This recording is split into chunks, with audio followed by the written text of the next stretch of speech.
Hi, my name is Andrea. I am a UCF student majoring in the sports and exercise science. I have always been part of Orlando, and my career goal is a little different than most people. I am actually a licensed massage therapist, and I chose my path in sports and exercise science because I felt that it did go very similar to what massage therapy can provide for clients. And I thought too that sports and exercise science would be a great um, precursor to massage therapy site because the practicum supervisor that is part of my site was actually a guest speaker in one of my classes here at UCF. And he was there to talk about the chiropractic and seeing if any students were interested in that postgraduate. And I really did like his sense of ideology. And as you can see here, he did have different types of machinery as well as different types of equipments that he uses for his services. He does vibrational plates for vibrational therapy to help with proprioception and neurological conditions. He also has the STEM unit to help in regards to um, activation of muscle fibers.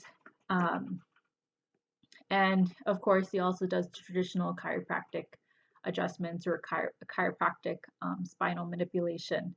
So, if I were to describe a typical patient at his site, he has both the injury side, so he deals with a lot of car accidents, car accident patients, insurance patients when it comes to injury. But he also deals with a lot of athletes at his site as well. So the people that worked at my practicum site was just the head chiropractor or head physician of staff. It was his own facility that he currently just opened up. He does have has a certification in soft tissue work, um, as well as Graston technique, which is muscle stripping. But his main licensure is in chiropractic. He did get his chiropractic license from Palmer College of Chiropractic. The responsibilities that I had at my practicum site was mainly more administration work. I did deal with a lot of client filing as well as insurance work.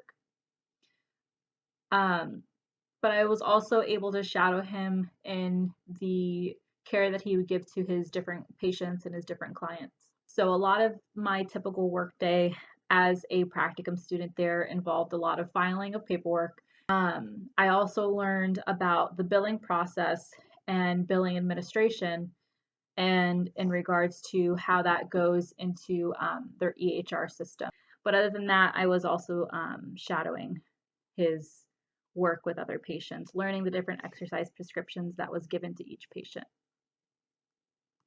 So the three things that I learned during my practicum experience, one of them is insurance billing. That was a giant aspect of it. So the second thing that I learned during my practicum experience is the different exercise prescription that's given between each patient. A lot of his patients involved a lot of chronic pain that they had in their day-to-day life if they weren't injury based. So I learned a lot of like the exercise prescription that would go into helping somebody with that chronic pain that was not just chiropractic. The third thing I learned, which kind of goes hand in hand with the second one, is not one single thing is going to be that solution for that person.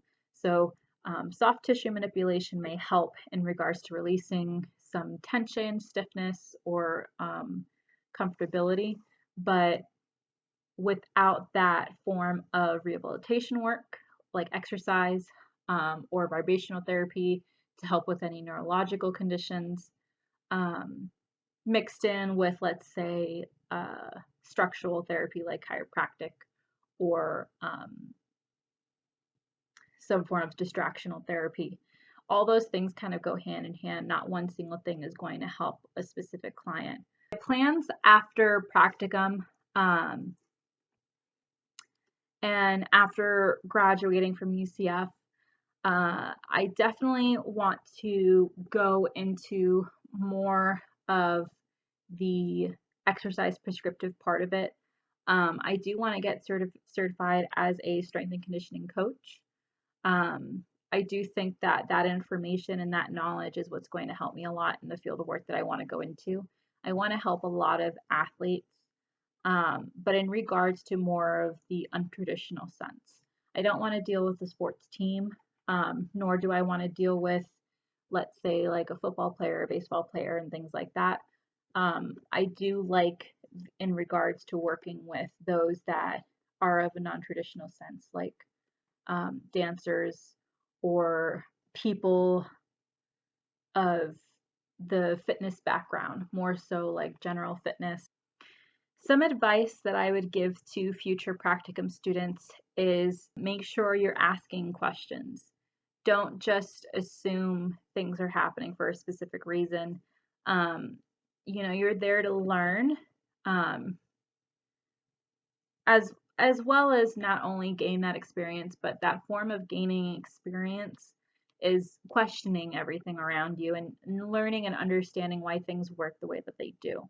But make sure you're asking them at the most appropriate time. So make sure you have a lot of questions and you have good questions and have that aspect of going in every day wanting to learn something, because I think that's very important, that we're here to gain this experience and see if it's a career path that we want to go into, and if it's also a future possibility to be working at that site.